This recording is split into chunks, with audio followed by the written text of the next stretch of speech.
Kukonsey mo pa ako. Victor, suspecha mo lang yun. Yung checkbook ko kukunin ko eh. Hindi ako nagpunta rito para makipagdudahan sa inyo.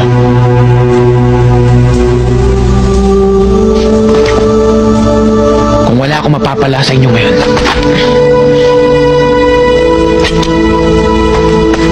bibigyan ko kayo hanggang bukas para bayaran nyo ang utang nyo sa akin.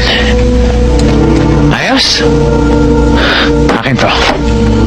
Anong gagawin mo sa logbook ko? Hirap ako matulog sa gabi. Babasahin ko lang para antukin ako.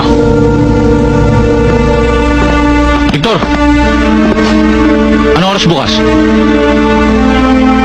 Ako magsasabi sa inyo kung anong oras at kung saan nyo dadali ng pera ko. Okay?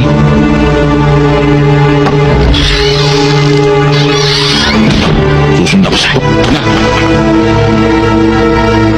Desperado ang ulo niya. Madidisgrasya ka lang.